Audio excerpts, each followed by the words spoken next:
함께 나누실 성경 말씀은 이사야 1장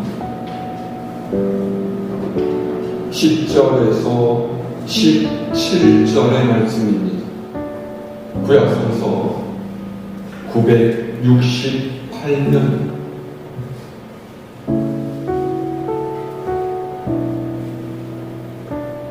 이사야서 1장 10절에서 17절까지 제가 한 절과 문장을 해주시길 바랍니다. 너희 소돔의 관원들아 여호와의 말씀을 들을지어다. 너희 고모라의 백성아 우리 하나님의 법에 귀를 기울일지어다. 여호와께서 말씀하시되 너희의 구성을 세우니에게 무엇이 있느냐. 나는 승장의 권자와 같은 승리에게 들어도 나는 수상하자 어린애나 너희가 내 앞에 보이러 오니 이것을 누가 너희에게 요구하였느냐. 내 마당만 밟을 뿐이니라. 어떤 재물을 같이 가져오지 말라. 그냥 내가 가리니 여호와여 원어사와 안식과 대의 모든 것을 성경과 하루와 다른 것을 내가 가리지 못하겠구나. 내 마음이 너희의 원삭과 정한 절기를 싫어하나니 그것이 내게 무거운 짐이라. 내가 지게 곤비하였느니라. 너희가 담을 펼때 내가 내 눈을 너희에게서 가리고 너희가 나만 믿고 갈지라도 내가 죽지 아니하리니 이는 너희의 손에 피가 가득하리라. 너희는 스스로 씻으며 스스로 깨끗하게 하여 내 목전에서 너희 약한 행실을 버리고 행악을 그치고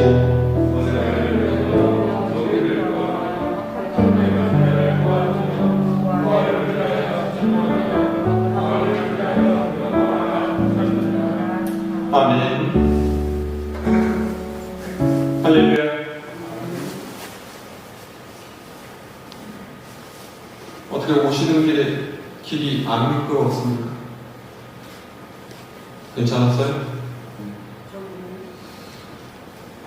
오늘 아니 그러니까 내일 새벽에 또 눈이 온다고 그러더라고요. 오늘보다 더 많이 온다고. 그래서 야 이거 당분간 새벽을 쉬어야 되나 그런 생각을 했는데 뭐 내일로 그치면 이게 다행인데 뭐 금요일, 토요일 또 눈이 계속 온다고 해서 좀 걱정입니다. 어쨌든 여러분들 외출하실 때 미끄러지지 않고 다치지 않고 조심조심 안전하게 다니실 수 있기를 바랍니다. 우리는 누구나 내가 보고 싶은 것을 보고 듣고 싶은 것을 들으면서 살기를 원합니다. 그런데 인생이 우리의 마음처럼 되지는 않죠. 실제로 우리의 삶에서 보고 싶은 것만 보고 듣고 싶은 것만 들으면서 사는 것은 불가능합니다. 권력의 정점에 서 있는 대통령이라도 해도 늘상 비판에 시달립니다. 아무리 인기 많은 연예인이라고 해도 안티페니슨 악성 댓글을 피해갈 수가 없습니다. 그런 면에서 인생은 공평한 것인지도 모르겠어요. 어쨌든 내 원하는 대로 되지 않는 인생을 살면서 우리는 종종 실망하고 또 좌절합니다.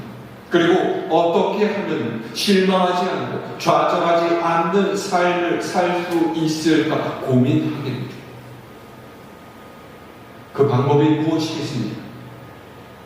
바로 지나친 욕심을 내지 않는 거예요.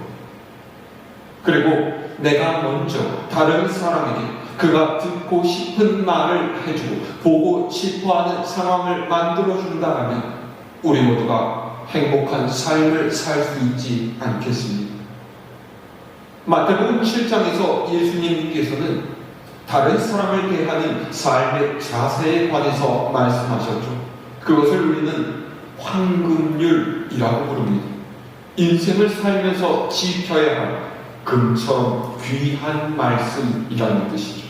자, 우리 성경 말씀 한번 찾아서 읽어볼까요? 신약 성경 마태복음 7장 12절의 말씀입니다.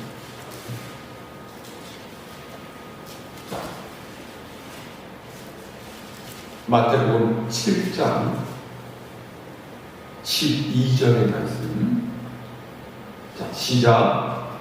그러므로 무엇이든지 남에게 대접을 받고자 하는 대로 너희도 남을 대접하라. 이것이 율법이요 선지자니라. 아멘. 무슨 뜻입니까? 네가 다른 이에게 관심과 사랑을 받기 원하면은 네가 먼저 다른 사람에게 관심을 갖고 사랑해 주어라. 네가 다른 이에게 위로받기를 원한다면 네가 먼저 다른 이의 아픔을 보듬어 안고 위로해 주어라. 네가 다른 사람에게 존중을 받고 신뢰를 받기 원한다면 너부터 그렇게 해주어라. 이것이 율법과 선지자를 통해서 너희에게 주신 하나님의 뜻이다 라는 말이죠.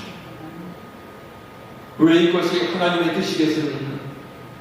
하나님께서 완악한 우리를, 배은망덕한 우리를 사랑하시기 때문입니다. 하나님께서 비겁하고 게으른 우리를 참아주시기 때문입니다. 그러니까 그런 하나님의 사랑을 안다, 그런 하나님의 사랑을 받았다면 너도 그 사랑으로 남을 대해라 하시는 거죠. 그런데 우리는 그렇게 잘하지 못합니다. 다른 사람이 나를 신경 써주고 관대하게 대해주는 것은 당연하게 여기면서 내가 그렇게 해야 할 때 재빠르게 마음속에 계산기를 두들겨요. 아니, 아예 손익을 계산하는 것도 집어치운 채 다른 사람의 입장과 처지는 아랑곳하지 않고 나 좋은 대로 말하고 행동하는 그런 사람들 얼마나 많습니까? 그런 사람을 우리는 이기적인 인간, 자기가 밖에 모르는 인간 이렇게 이야기하죠. 여러분, 듣고 싶은 말이 있으시면 그러면 먼저 말하세요. 여러분, 사랑받으며 살기를 원하십니까? 그러면 먼저 사랑하십시오. 그럴 때 우리 모두가 행복해질 수 있습니다. 받고 싶은 것을 먼저 행하는 여러분들을 주님의 이름으로 축원합니다. 자, 그런데 이런 관계는 비단 사람과 사람 사이에서만 이루어지는 것이 아닙니다. 사람과 하나님 사이에도 적용되는 말입니다. 언젠가 한번 말씀드린 적이 있는 것 같은데, 예전에 문화재 총장을 지냈던 유홍준 교수님이 쓴 나의 문화유산 답사기라는 책이 있죠. 그 책 1권의 첫머리에 이런 구절이 있습니다. 사랑하면 알게 돼. 알게 되면 보이나니 그때 보이는 것은 전과 같지 않게. 이 말은 조선 정조 때의 문인이었던 유한준의 글을 현대적으로 좀 각색해서 문화유산을 보는 자세에 관해서 한 말입니다. 솔직히 우리는 문화나 혹은 예술의 깊은 면을 잘 알지 못해요. 그래서 미술관에서 하는 전시회라든지 박물관에 가서 옛것을 보아도 그것이 왜 아름다운지, 어째서 가치가 있는 것인지 잘 모르고 넘어가죠. 그런데 역사와 미술에 대해서 공부를 하고 그 내용과 이유를 알고 나면 왜 이것이 귀한 보물이고 어째서 가치 있는 미술품인지 보는 눈이 떠지게 됩니다. 마찬가지입니다.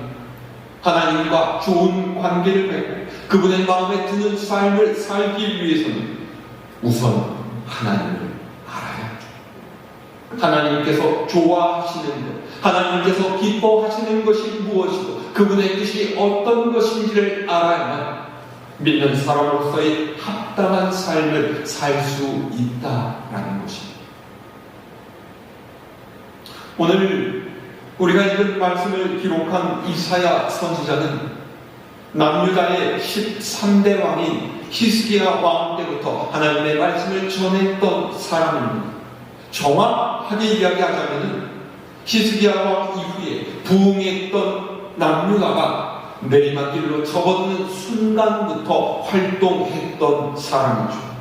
당시 남유다를 둘러싼 국제 정세는 굉장히 불안정했습니다. 북이스라엘을 멸망시킨 아수르가 이제는 유다를 침략하려고 아래로 내려오는 상황에서 남유다는 살아남기 위해서 또 하나의 거대 주민인 애굽의 손을 벌려 도움을 청하죠. 위기의 순간에 하나님을 붙들고 의지하는 것이 아니라 세상의 힘을 의지해서 그 위기를 벗어나 보려고 하는 거예요. 이런 상황에서 이사야 선지자는 겉으로만 멀쩡해 보일 뿐이지 속까지 썩어버린 백성들의 믿음 생활을 한탄하면서 하나님의 말씀을 전해봅니다. 자, 우리 오늘 10절의 말씀을 함께 읽어볼까요? 이사야서 1장 10절 말씀 시작. 너희 소돔의 관원들아 여호와의 말씀을 들을지어다. 너희 고모라의 백성아 우리 하나님의 법에 귀를 기울일지어다. 아멘. 이사야 선지자는 하나님의 말씀을 들어라, 하나님의 법에 귀를 기울여라 이야기합니다. 이 말은 유다 백성들이 하나님의 말씀을 듣지 않고 하나님의 법을 따르지 않았다라는 것을 의미하고 있습니다. 왜 그랬습니까? 보세요. 선지자가 그들을 뭐라고 부르고 있습니까? 소돔의 관원, 고모라의 백성이라고 하죠. 소돔과 고모라. 우리는 이 이름이 무엇을 의미하고 있는지 이미 알고 있지 않습니까? 소돔은 아브라함의 조카 룻이 살았던 곳으로 아브라함의 간절한 중보기도에도 불구하고 의인 10명이 없어서 하나님께 멸망당했던 악한 성읍입니다. 왜 이들이 멸망당했어요? 하나님께서 보시기에 너무 심한 악행을 저지르고 타락한 삶을 살았기 때문이죠. 소돔과 고모라의 백성들은 눈에 보이는 쾌락과 즐거움을 쫓아서 육신의 욕망대로 살았습니다. 그것이 그들이 추구하는 인생의 모든 것이요 하나님의 뜻에는 1도 관심이 없었어요. 그러니까 이사야 선지자가 남유다 백성들을 소돔과 고모라의 백성이라고 부르는 것은 그들의 삶이 소돔과 고모라 사람들과 별반 다를 바 없었다라는 것입니다. 하나님의 말씀, 하나님의 법보다 세상의 것에 더 관심하면서 그것을 위해서 살고 있다라는 것. 사람은 자기가 사랑하는 것에 관심을 두게 되어 있습니다. 돈을 사랑하는 사람은 돈에 관심을 갖게 되죠. 그래서 늘상 어떻게 하면 더 많은 돈을 벌 수 있을까? 어떻게 하면 많은 돈을 모을 수 있을까? 가진 재산을 불리는 방법이 무엇일까? 이런 것들에 신경을 쓰게 됩니다. 건강을 사랑하는 사람은 건강에 관심을 갖게 되죠. 몸에 좋다라는 음식이 무엇인지를 찾아보고 건강을 유지하기 위한 운동법을 알아보고 몸이 아플까 싶어서 평소에도 온갖 약과 영양제들을 복용합니다. 관계에서도 마찬가지예요. 어떤 사람에게 우리가 호감을 갖게 되면 그리고 그를 사랑하게 되면 그가 하는 모든 말과 행동이 특별해 보이고 그의 반응이 궁금해지죠. 이처럼 하나님을 사랑하는 이유, 하나님의 말씀, 하나님의 뜻에 관심을 두게 되어 있습니다. 진짜 하나님의 백성이 되기 위해서는 세상의 것에 치우쳐 있던 나의 관심과 나의 사랑을 하나님께로 돌려야 된다. 그런데 남유다 백성은 그러지 않았죠. 말로는 내가 하나님을 사랑한다라고 했지만, 말로는 내가 하나님을 섬긴다라고 했지만, 정작 하나님께서 무엇을 좋아하시고 무엇을 원하시는지는 관심하지 않았습니다. 그들은 자기들이 좋은 대로 행동하면서 이것이 하나님을 위한 것이다 라고 했던 거죠. 자, 11절에서 12절의 말씀을 읽어볼까요? 11절로 12절 말씀입니다. 시작.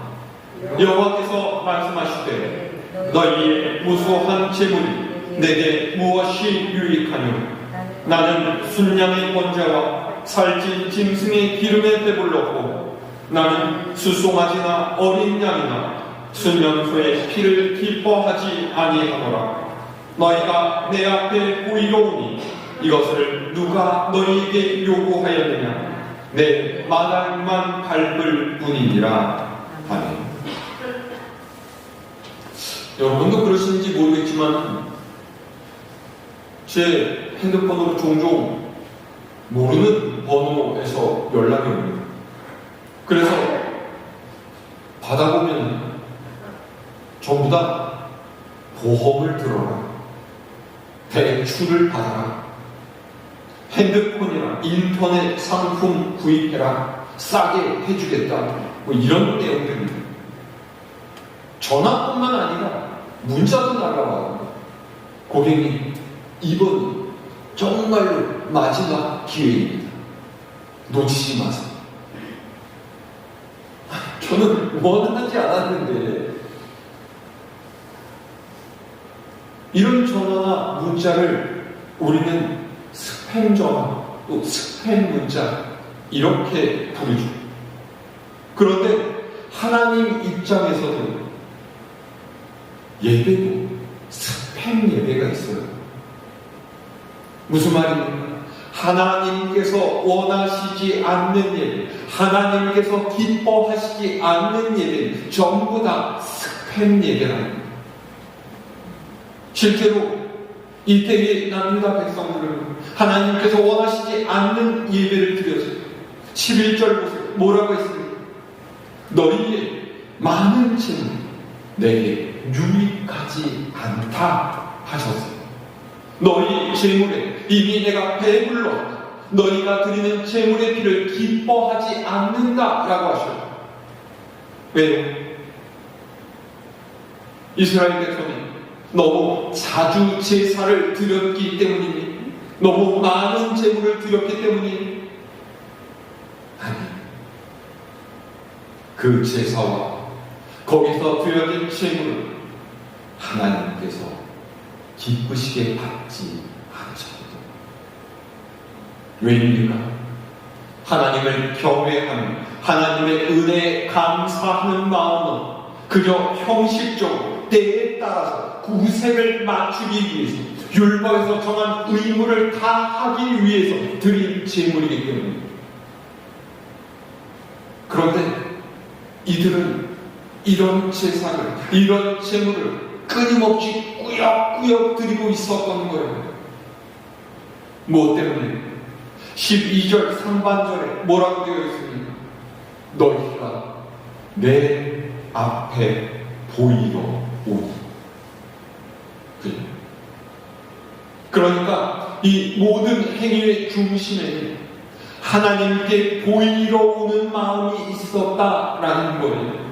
하나님을 진심으로 사랑하고 그분을 섬기는 마음으로 예배를 드리고 제물을 바치는 것이 아니라 하나님 앞에서 하나님, 나 예배 들었어요, 눈도장을 찍으려는 것이 목적이었다.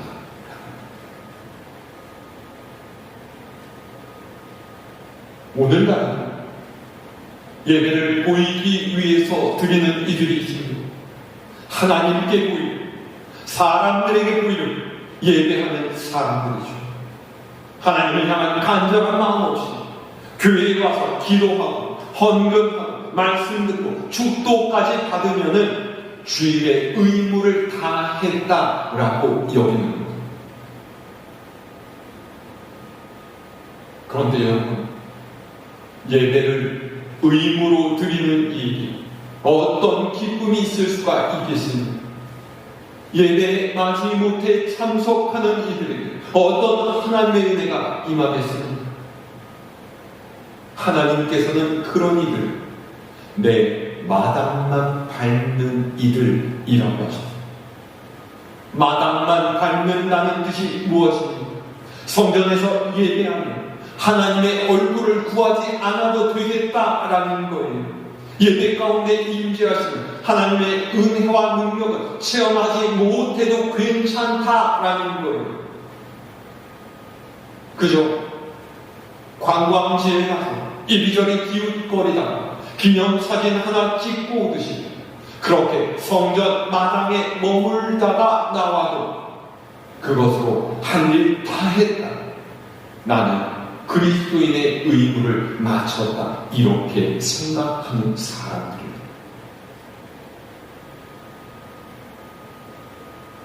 예배는 보는 것이 아니라 드리는 것입니다. 성전 안에서 하나님을 만나서 우리 죄를 고백하고 용서를 하고 우리의 아픔과 상처를 드러내서 하나님께 맡기고 하나님께서 주시는 새로운 힘과 소망을 받아들이고 그래서 내 삶에 하나님의 만지시는 손길로 인한 회복을 경험하는 것이 바로 예배입니다. 그런데 남유다 백성은 전혀 그렇지 않았죠. 눈에 보이는 형식을 갖추기에만 골몰 정작 하나님께 받아 누려야 할 은혜는 내다 버립니다. 자, 13절에서 15절 말씀 읽어볼까요? 13절로 15절 말씀입니다. 시작. 헛된 재물을 다시 가져오지 말라. 분양은 내가 가중히 여기는 바요. 월삭과 안식일과 대회로 모이는 것도 그러하니 섬에야 아울러 악을 행하는 것을 내가 견디지 못하겠노라. 내 마음이 너희의 월삭과 정한 절기를 싫어하나니 그것이 내게 무거운 짐이라. 내가 지기에 곤비하였느니라. 너희가 손을 펼 때에 내가 내 눈을 너희에게서 가리고 너희가 많이 기도할지라도 내가 듣지 아니하리니 이는 너희의 손에 피가 가득함이라. 아멘. 너희가 월삭과 안식일 그리고 대회 때 모여서 예배하지만 거룩한 예배와 함께 악함을 행하면 내가 그것을 견디기 힘들다. 그러니 나에게 제사를 드리고 제물을 바치지 마라. 너희가 하늘을 향해 손을 펴도 내가 보지 않겠다. 너희가 아무리 많은 기도를 드려도 내가 듣지 않겠다 하십니다. 한마디로 너희한테 정나기가 뚝 떨어졌으니 차라리 내게 예배하지 말아라 라고 하십니다.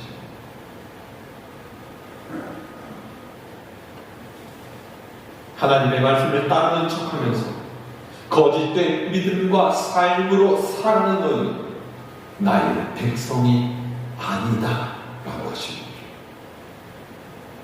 얼마나 무서운 말씀입니까?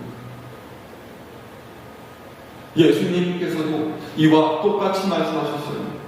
아까 보았던 마태복음 7장 아래로 내려가서 21절에서 예수님께서는 이렇게 말씀하셨습니다. 나더러 주여 주여 하는 자가 다 천국에 들어갈 것이 아니라 다만 하늘에 계신 내 아버지의 뜻대로 행하는 자라야 들어가리라. 아멘. 주님을 목청껏 외쳐 부른다라고 해서 천국에 들어가는 것이 아니다라고 하십니다. 그러면 무엇을 해야 합니까? 하나님의 뜻대로 행하는 자라야만 천국에 들어가겠다라고 하십니다. 하나님의 뜻대로 행하는 것. 그러면 하나님의 뜻이 무엇입니까? 어떻게 하는 것이 하나님의 뜻대로 사는 것? 그 답이 오늘 16절에서 17절 말씀. 자, 16절 말씀 함께 읽을까요? 시작. 너희는 스스로 씻으며 스스로 깨끗하게 하여 내 목전에서 너희 악한 행실을 버리며 행함을 그치고. 아멘. 이것이 형식적으로 드리는 예배보다 중요하다라는 것입니다. 보십시오. 하나님의 뜻을 행하려면 먼저 해야 할 것이 있습니다. 16절 상반절에는 스스로라고 하는 말이 2번씩이나 반복되고 있어요. 뭘 스스로 해요? 자신의 죄를 뉘우치고 회개하는. 누가 대신 해줄 수 있는 것이 아닙니다. 네 삶을 돌아보고 회개함으로써 스스로 정결하게 하고 너희의 녹슬어 있는 영성을 깨끗하게 닦으라고 하셔. 그렇게 자신을 돌아보고 하나님의 거룩하심을 닮아갈 때 우리가 저지른 악한 행실에서 떠날 수가 있습니다. 그 다음에 하나님의 뜻을 행할 수가 있다라는 거죠. 자, 하나님께서 행하시는, 하나님께서 원하시는 것이 무엇입니까? 마지막 17절 말씀 함께 있습니다. 시작. 선행을 배우며 정의를 구하며 학대받는 자를 도와주며 고아를 위하여 신원하며 과부를 위하여 변호하라 하셨느니라. 아멘. 선한 행동을 배우고 정의를 따라서 행하라. 학대받는 이들을 돕고 고아와 과부의 어려움을 해결하며 억울한 것을 풀어주어라 그러셨습니다. 그러니까 한마디로 너희의 삶에서 하나님의 뜻을 행해야 합니다. 그것이 하나님께서 진정으로 기뻐하시는 예배다라는 말입니다. 성전에서 드리는 예배도 중요하지만 더 중요한 것은 우리의 삶이 하나님께 드려지는 산 제사가 되는 것. 그런데 대부분의 믿는 사람이 이 예배에서 무너집니다. 주일 예배는 잘 드리지만 일상에서의 예배는 잘 드리지 못하는 거죠. 그러면 어떻게 됩니까? 결국은 주일에만 예배드리는 썬데이 크리스천이 되고 맙니다.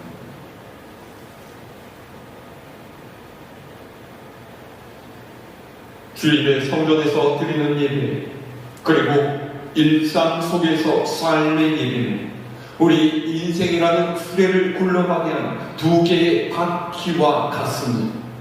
하나가 무너지면 하나 갖고서는 굴러갈 수가 없습니다. 하나님께서 기뻐하시는 진정한 예배자는 언제 어디서나 하나님 앞에 서 있는 사람입니다. 성전 안에서나 성전 밖에서나 우리는 동일하게 하나님 앞에서 살아가는 존재라는 것을 잊어서는 안 됩니다. 나를 향하신 하나님의 뜻을 알고 그것을 내 삶에서 이루어가려고 애쓰는 사람이 그리스도인인 줄로 믿습니다. 주일에만 예배드리는 이가 평범한 삶의 일상 속에서도 하나님께서 원하시는 대로 살기를 힘쓰는 사람이 믿는 사람입니다. 우리 삶의 모든 자리에서 하나님을 예배하는 하나님의 거룩한 백성으로 살아가는 여러분 모두가 될 수 있기를 우리 주님의 이름으로 죽어라.